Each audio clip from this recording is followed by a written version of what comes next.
First of all, I want to thank you for the invitation. And next time you invite me, I promise you that I don't bring any slides with me in order that you can enjoy the view, because I'm really surprised and I'm really fascinated also by the location here. So thank you very much for the invitation. I come from the opposite end than the shell structures.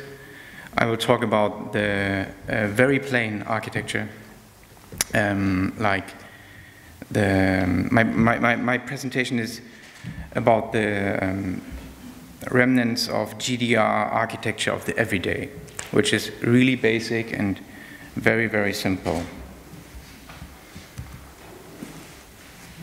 Hold on, I have to go back.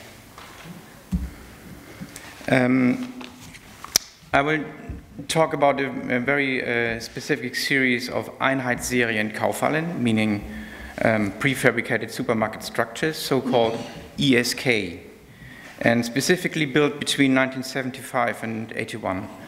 And these typology of centrally planned catalog plans only came into broad-scale implementation at a time when its initial motive was already past or obsolete or outmoded. So the holistic dogma to build from scratch completely new socialistic cities was already undergoing a severe shift towards a more realistic pragmatism, to simply provide people with apartments. And so this was the central issue after the in the late 1970s, even acknowledging that a large portion of GDR citizens will continue to live in pre-war tenements. So in consequence, these structures, they were placed throughout the 19th century urban fabric of East Berlin as well. And these juxtaposition, it seems like that they were placed apparently by random, mainly in lots that were there in the fabric of the 19th century city, where bombs basically were dropped. So towards the end of my presentation, I will highlight why these places, in my opinion, are so valuable and so special to Berlin, and why I think that the Kaufhallen and the places they mark, that they really belong to Berlin and are important in a certain way. And since I'm also a practicing architect and not an art historian,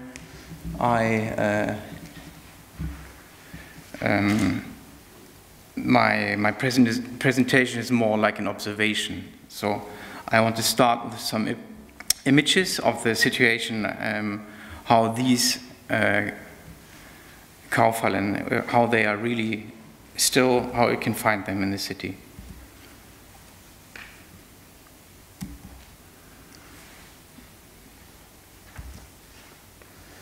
And you will notice that I don't, obviously, these are very, very plain structures.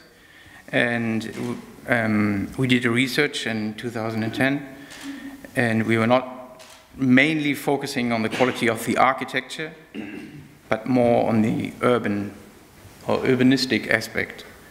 We were interested in the spaces they create and in the air spaces around it, and what they actually mean for the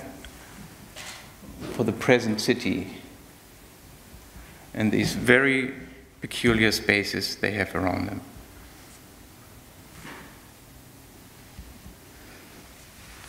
So first I will explain the time when the catalog plan was implemented. And it was the GDR in the late 1970s. Of course, as we know, consumption in the communist utopia was based on the idea that everything was plannable. Every sphere of life can be planned and predicted. So I probably don't have to tell you that resources should not be unnecessarily wasted, as we just heard. Working hours should be limited to a reasonable amount, and people only desire what they really need for existence and for the personal development. And without going too deep into this dialectic of difference between accumulation of gains versus accumulation of usable time for the liberated personal development, and for the aim of possessing versus using things, the central GDR government not only had to restructure production, but also distribution, wholesale, and retail according to socialistic ideology. And this, maybe I will explain this later, this is the reason why they came into place too late, actually. Meanwhile, the harsh confrontation and dogmatic competition on the national heritage between East and West Germany, with its most prominent architectural examples of Stalinallee, built in 53, versus Interbau in West Berlin, Hanseviertel in 57. This confrontation ceased. The inner consolidation of the GDR was top priority. People simply needed to be provided with housing, healthcare, education, and leisure and retail. And here, actually this photograph is made from the building in which I live. So here you can see, looking east, that's the first Bauabschnitt of Karl Marx Allee. I think this is the best example explaining this change of paradigm. When modernity or modern architecture came into rehabilitation in the 1960s. So the second Bauabschnitt of Karl Marx Allee, looking west from Strausberger Platz towards Alexanderplatz.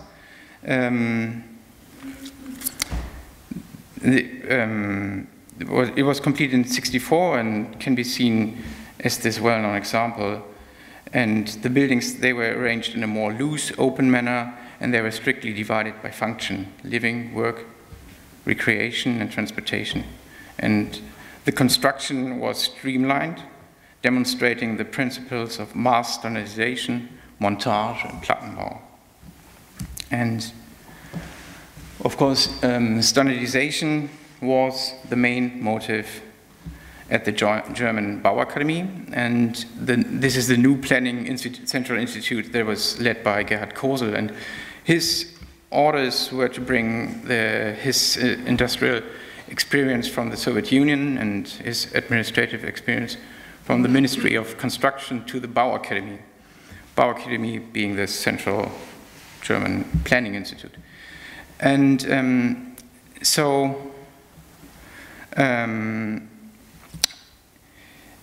during his tenure at the Ministry of Construction and the Bauakademie, the WBS 70, which is, as you probably might know, the most prominent Plattenbau system in the GDR, became nationwide standard. And I'm only mentioning this because the WBS 70, WBS 70, which you can see here in the middle, they always, in my opinion, they have to be thought together. That's because the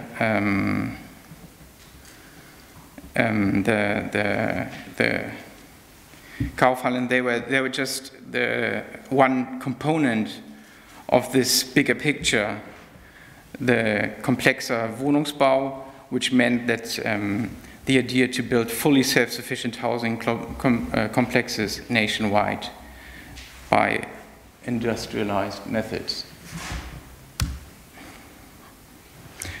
But in case of the Kaufhallen, this process, as I was mentioning earlier, was depending on economic and condition to reorganize production, wholesale, and retail in a socialistic manner. And this took, until 1972, so that the first series of centrally planned Kaufhallen could go into realization. Meanwhile, a transition within the SED regime took place towards a more pragmatic policy, emphasizing the unity of economics and social politics. And in preparation of the 8th Parteitag, Congress of the Socialistic Unity Party of Germany, Erich Honecker was installed. I'm only telling this to you because he's the man to later introduce the term real existierender Sozialismus, meaning like officially acknowledging that the discrepancy between Marxist aspiration and reality exists.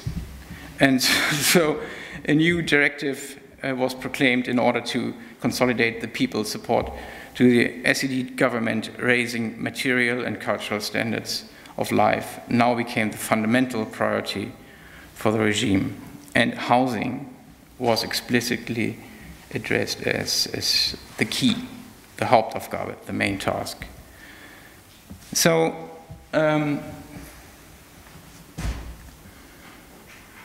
now I will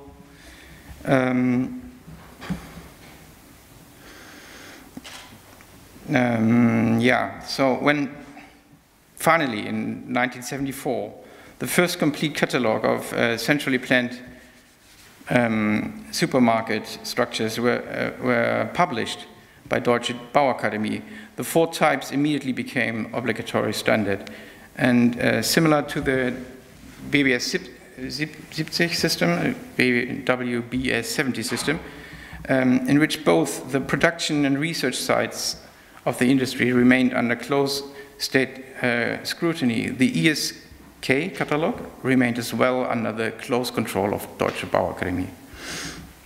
This centralization had to account for the widespread adoption of the BBS construction system and the EKS system across the GDR. And similar to the WBS panels that were fabricated at several volkseigene Betriebe, state-owned factories, then shipped across the country for assembly, the ESK documents were based on mass standardized building components that could be assembled basically anywhere nationwide by various state-owned companies or local brigades. So they came into place in the late 1970s, and now I will briefly show what they were basically made of. The main idea and positions of the importance of architecture and Gestaltung, design, in an industrial world, such as evolved at Deutscher Werkbund under Peter Behrens, and more lately prominently refined and canonized at Bauhaus as functionality, standardization, and prefabrication, they could basically all apply to this very plain and simple ESK system.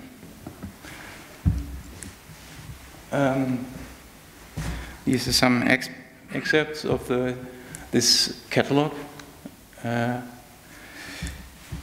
It's not very sharp, but so the series, they consist of 4 different types, and basically describing 4 different sizes, and the sizes related to the amount of inhabitants within a certain radius. And the radius was defined with a maximum of 700 meters, resulting in net sales area between 400 and 1,400 square meters, depending on the number of customers living within this radius of 750 meters.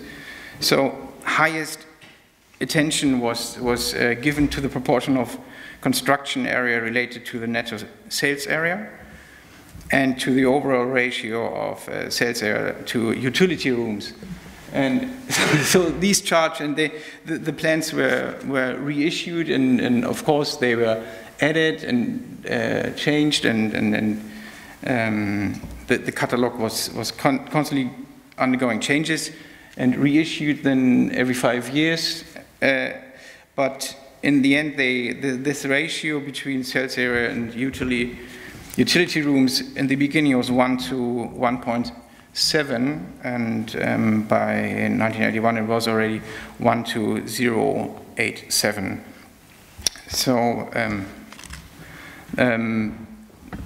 in a way, the system can be seen as a typical and radical outcome of East modern German post-war architecture. Also, given the fact that with these four basic, later they came a different series also, the VM series, but the ESK, initial ESK series, they basically provided for retail in the whole republic. So here you see the very minimal steel structure and the prefabricated infills of the solid walls. And then there's the finished, an example of a finished Kaufhallen. And again, these all these types consisted of wide-spanning, lightweight steel structures. And the elevations, and this is a very classical mode, but emphasizing the horizontality, and they could easily be recognized by the continuous attic and the slim roof, slightly pulled over forward, in order to cast the entrance and the shop fronts in shadow. But you can say in general that still the architecture of the typologies did not in any way respond to the urban context, of course. And these variations that, now I have to go back, you might find here. This one here shows very, very schematically how the relation of entrance, services, and delivery was to be chosen depending on the context. But this was all very schematic, very superficial. So this restraint of not being site-specific was, of course, a problem. And this was only partially compensated by local variations on materiality, and quite often with public art or with sculptural decorations of the exterior walls, sometimes even by fairly well-known artists. Without going too much into detail, I'll write through the following slides, basically showing the differences between the four types. This is the smallest one, and you can basically say that in the beginning this was the most current type, so there was a progression rate, also depending on the development of the wholesale chains. That in the beginning they started with small supermarket structures, and towards the 1980s only the larger ones were built. This is the second type, very basic. It already has a small, partially it has a basement.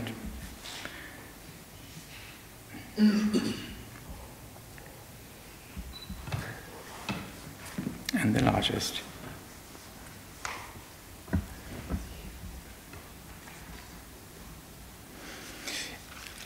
Yeah, you can say that another interesting side story is that it was the supermarket structures in the GDR that introduced self-service.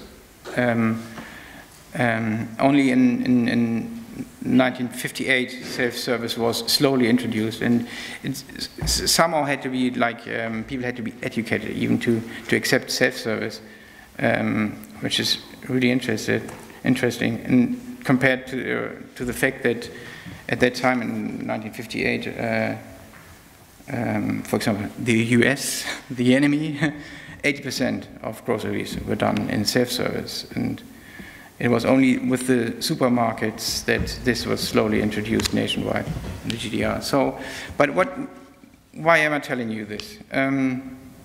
Because basically, I think we were more fascinated by the way these remnants of real existierenden Sozialismus, how they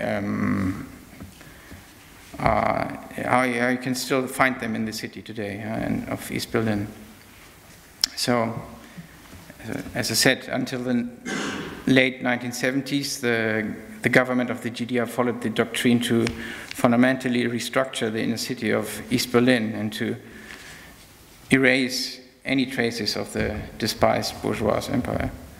But given the constantly growing economic problems, all plans to totally demolish and rebuild from scratch the pre-war districts of Berlin became redundant. So in fact, large areas of the 19th century inner city were de facto recognized to ease the housing problem. While on the other hand, large-scale residential satellite cities such as Marzahn and Hellersdorf were built, and these developments, unlike previous projects, however, were not designed to be fully self-sufficient, but the people were expected to commute to public services and for health or educational buildings. They had to commute. These satellite cities were not fully equipped, and as such, the social objectives of urban planning became increasingly sidelined due to economic necessities. And we think, and about that same time, as I was saying earlier, only at that time the Kaufhallen were built in greater numbers, and leading to the somehow paradox situation that they as well were placed throughout the inner city of East Berlin. And they were basically placed anywhere.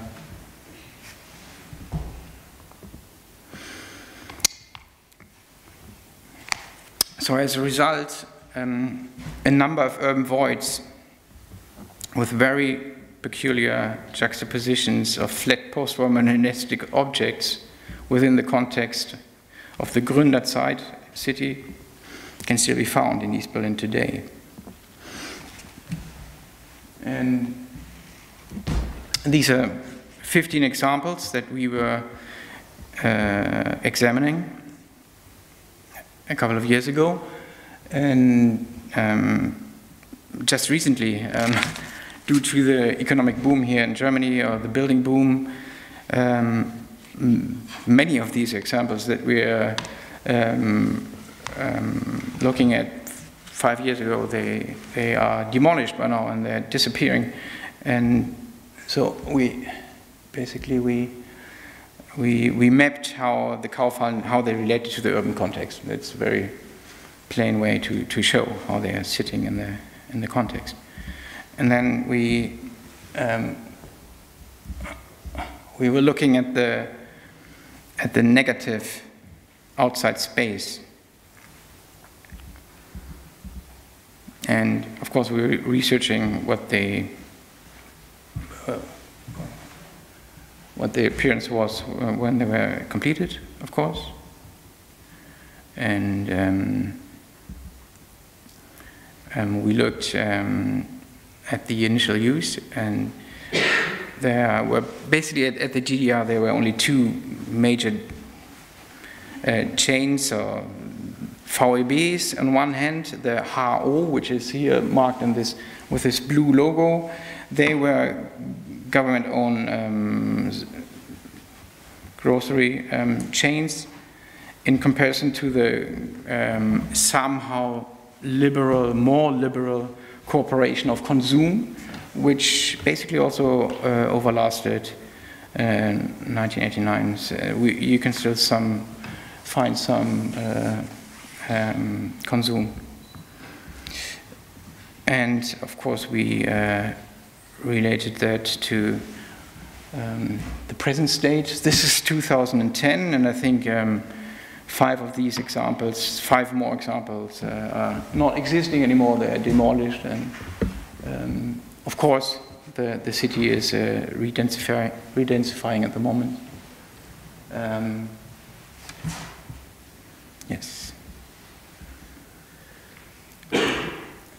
And we were looking who's owning these places, the legal structure, if it was private, communal, or cooperative, if it's a cooperative or trust held. The TLG is a German trust company.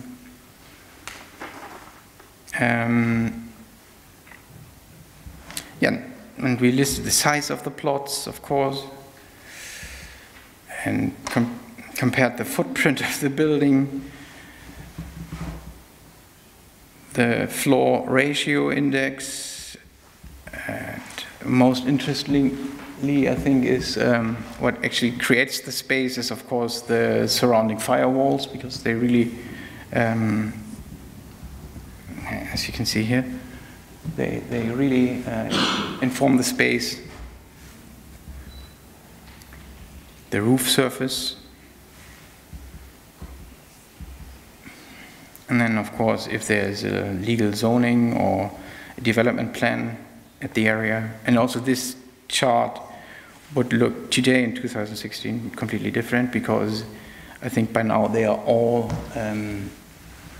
of course, objects of redensification, with 1 or 2 exceptions. They will all disappear in the next years.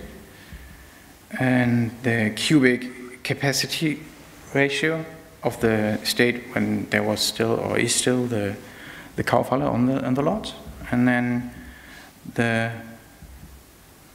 potential airspace it holds, which in a way was our starting point. We were interested in the potential, not in economic terms, but more in,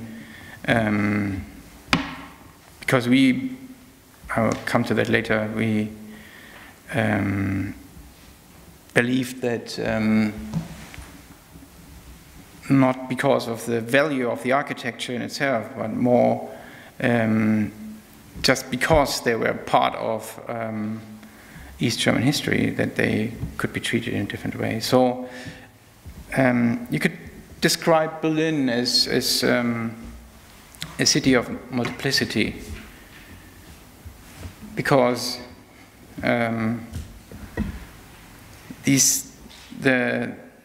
yes, I will make it short. This is about the end, yes.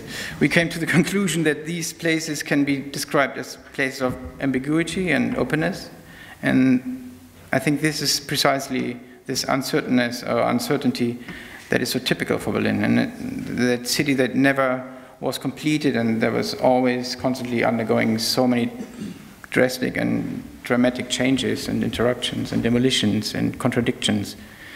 And due to this fragmentation, simultaneities and multiplicities of urban concepts, the city texture of Berlin, and this is also broadly acknowledged, I think, common sense, it represents more than any other European city the history of the 20th century. So, and we think that these places of the former supermarket, that they also belong in this category, because the Einheitsserien-Kaufhallen, and much more important and much more obvious, the paradox presence within the urban context illustrates such an ambiguity. Being already outdated upon completion, these places are today more than ever places that are so typical for the multifaceted history of Berlin. They do not only illustrate the ambiguity of the GDR towards the historical city, but they also, of course, appear as these urban voids, these places of uncertainty with potential for any kind of future city. And I want to close with this, because emptiness implies a paradoxon which practically predestines urban voids as a model case for modernization. Emptiness is not empty. It also generates the unpredictable new. And there's not, where there's nothing, everything is possible. This is also what Rem Koolhaas was referring to when he was talking about the wall as architecture. Yeah, that's it. Thank you.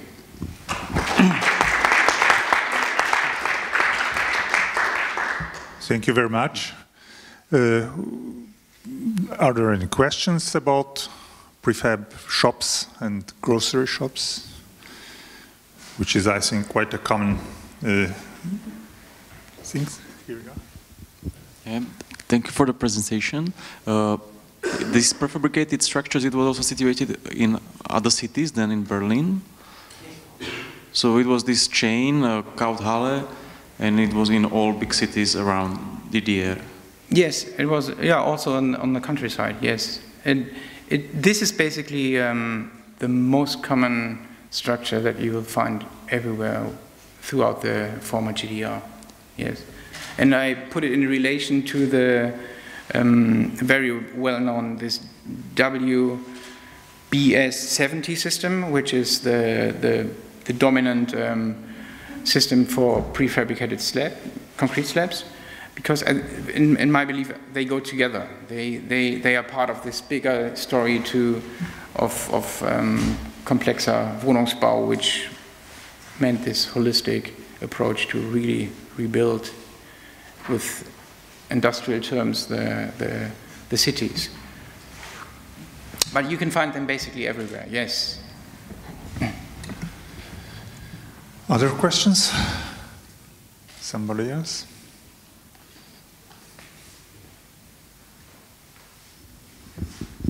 So you were talking about the architecture, the urban situation of the buildings, the economical situation, how the people get the goods of daily life. But I'm wondering about if there is any social function of these buildings, and what, if there is, what will disappear if the buildings disappear?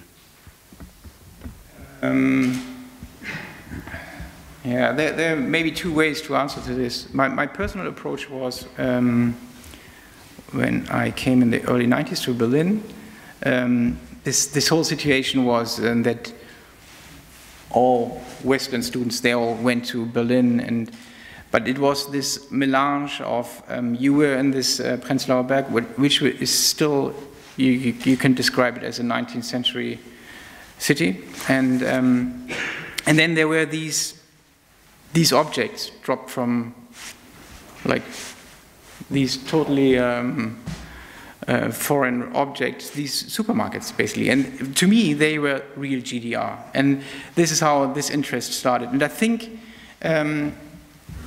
let's put it differently. I think maybe not the building itself, but since it was accessible to all, yeah, because everybody went shopping or did his groceries in these buildings, they are inscribed, I think, in the consciousness of people, I believe. And I think,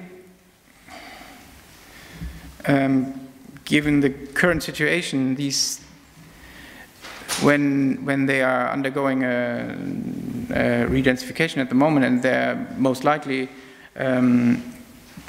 speculative housing is developed on these lots, they will be private. And I think, and that's also, I think, what this last picture stands for, is it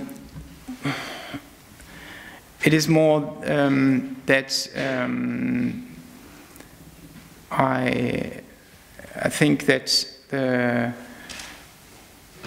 the way the city develops at the moment is a little, of course we need housing, we need to re-densify the city, no doubt about that, but I think there are different ways or different ways to deal with urbanistic plans, and I think this is also showing like how the building law is dealing airspaces in New York City, for example. You can negotiate if there is a building that is that doesn't have the full height. It can negotiate or it can sell the right to build 21 floors. I mean, this is extreme. This is not Berlin, but 21 floors. It could be sold to the neighbors, and I think this is a totally different understanding of dealing with what is there, because it will be inscribed in the future. You don't, the common, if you have a master plan here with the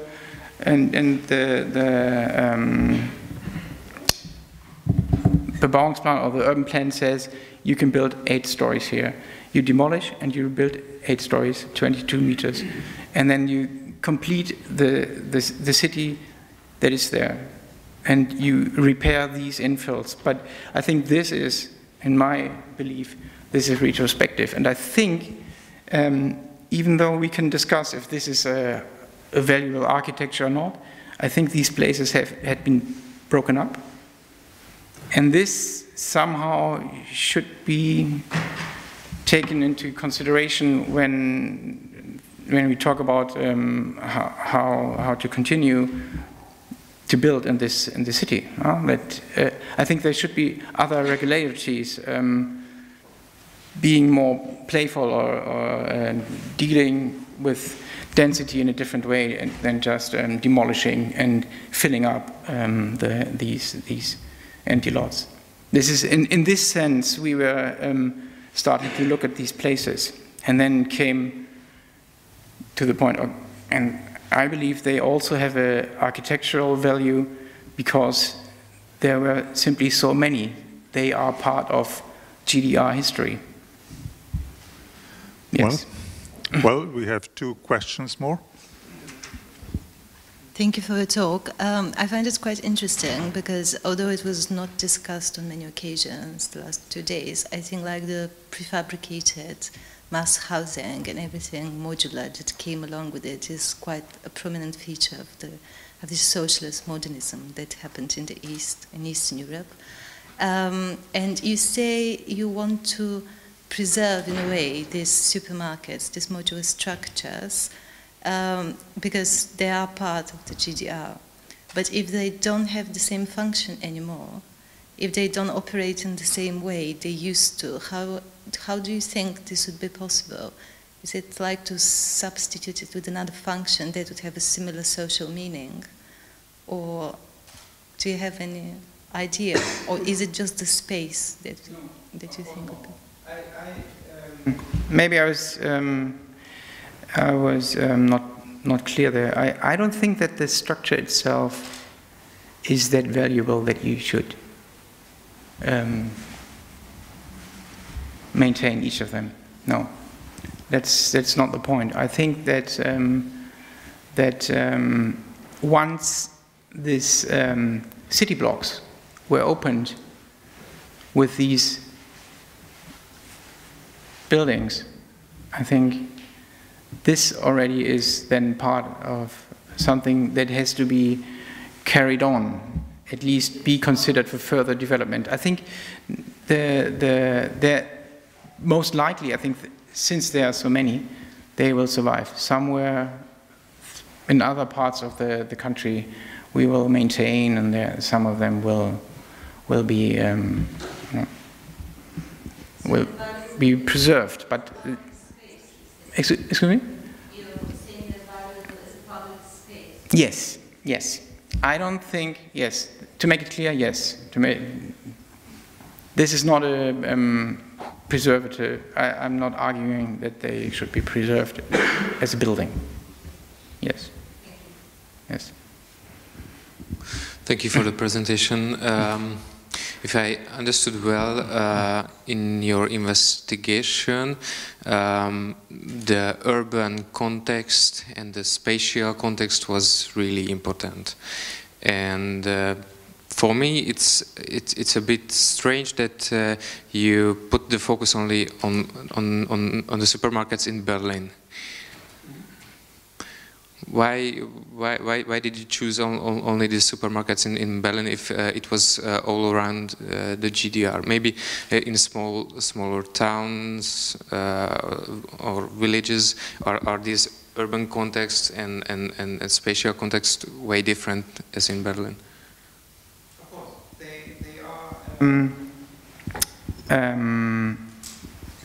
they are of course part of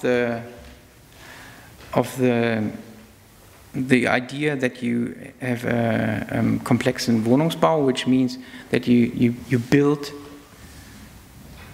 apartment buildings, and that within a certain radius you find retail, you find kindergartens, you find schools, you find health buildings, everything. This was the idea, and this only was ideally realized in not so many cases, and this model came to an end when basically the supermarket structures were produced in larger amounts. And I think that they came simply too late. This is perfectly illustrated by the dislocation, that they were dropped at places where I think where they don't really belong, of course, and showing this paradoxon, I think, makes them valuable, makes them. This is, I think, Berlin lives. This is what we really appreciate here, is these contradictory places. Well, are there any more questions?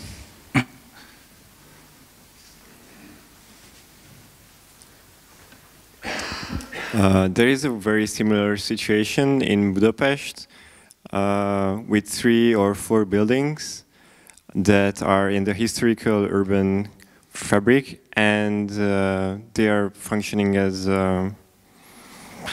how can we translate the trafóházak? Yeah, electric transformation buildings, which were dropped in exactly somehow like this in the urban context. And now we came to the point where after 25 years of capitalism, that one of the buildings will be covered with a building in front of it, because they still have the function, they still have to serve, but they're not really aesthetic. They're just, I mean, the public thinks that they're not really aesthetic, so they're just a huge plain brick wall, and so it's really the same thing. And the architects are really trying to preserve it in some way, because, as you said, it's an interesting situation to have a scar in the urban fabric and to live with the scar and try to be familiar with it, instead of trying to fill it up with the same kind of architecture that we had in the end of the 19th century. I think, yeah, it's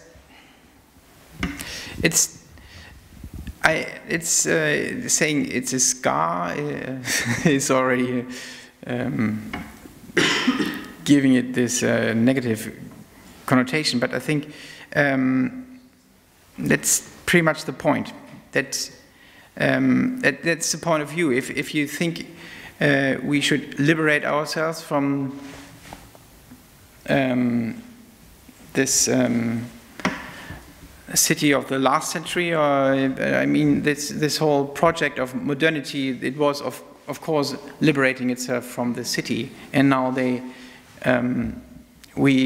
and this is the current state here in Berlin.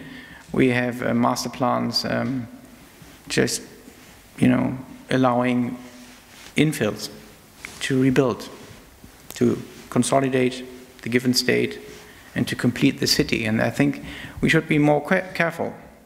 I think these cuts and drastic insertions, they are part of the story. And I think there should be positive ways to continue. Thanks for presentation. I would like to ask, you showed the manual how to place it, I mean the structure in the city. There were also any rule where to place it? I mean, it depends on the density of the city, on the importance of the part of the city, or not? The manual, where to place it into the city? I didn't find documents on this, no. But I think I actually don't know how that occurred. I think it was a very down-to-earth process of what was available and about also what was under the earth, you know, and yeah, because they at some point I was reading they were testing some grounds and changing, and some projects didn't go through, and you know, other sites went through. So I think it was a process, a very pragmatic process, what is available, and then they were dispersed over the city in order to supply the people.